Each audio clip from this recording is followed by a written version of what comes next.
নমস্কার। আজ আপনাদের একটা দারুণ জিনিস দেখাবো।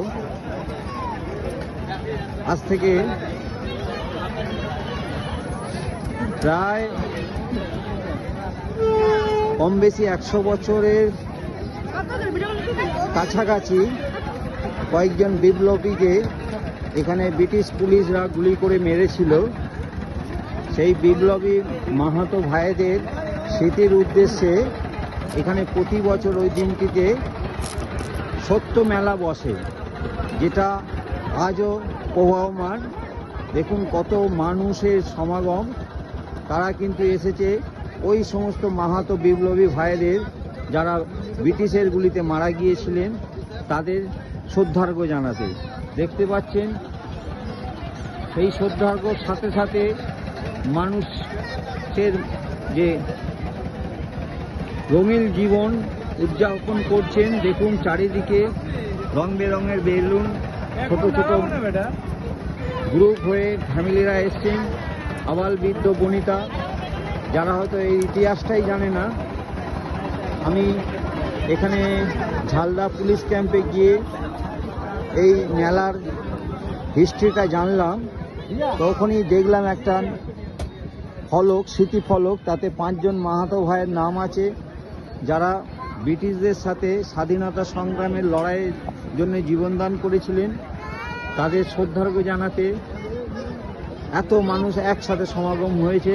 প্রতি বছর এই আজকের দিনেই এই মেলাটা উদযাপন হয়। 3 ঘন্টার মেলা, সবে মানুষ আসতে শুরু করেছে। মোটামুটি ধরুন 3 ঘন্টা, 7টার মধ্যে মেলাটা শেষ হয়ে যাবে, আবার যে যার কর্মজীবনে ফেরত যাবে। আপনারা দেখতে পাচ্ছেন দূরের পাহাড়, আপনারা দেখুন, আর চারিদিকে পলাশের জঙ্গল ভর্তি, মানে অসাধারণ একটা প্রাকৃতিক সৌন্দর্য। এদিকে সূর্য প্রায় ডুবন্ত অবস্থায়, মানুষের বিভিন্ন বয়সের মানুষের আনাগোনা। আপনারা দেখতে থাকুন সত্য মেলা, যেখানে শ্রদ্ধার্ঘে ভরপুর একটা মেলা।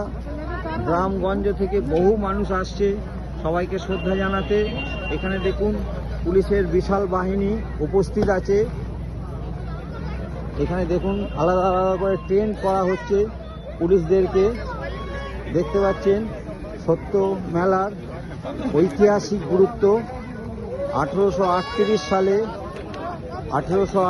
সালে 5 জন মাহাতো বিপ্লবী ব্রিটিশদের গুলিতে মারা গিয়েছিল। আমি আপনাদের দেখাচ্ছি সেই শহীদ বেদি, আপনারা দেখতে পাচ্ছেন। আমি নামগুলো দেখাচ্ছি ব্রিটিশদের গুলিতে যারা মারা গেছিলেন।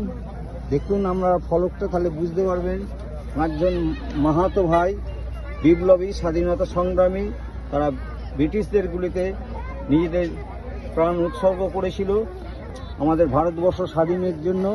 এই স্মৃতি ফলক আপনাদের দেখালাম, আপনারা দেখতে থাকুন। সত্য মেলা অসাধারণ, তার হিস্টোরিক্যাল গুরুত্ব। আজকের মতো আমি রাখছি, আবার পরের ভিডিওতে কোনো একটা ঐতিহাসিক ব্যাপার নিয়ে আপনাদের কাছে আসবো। নমস্কার।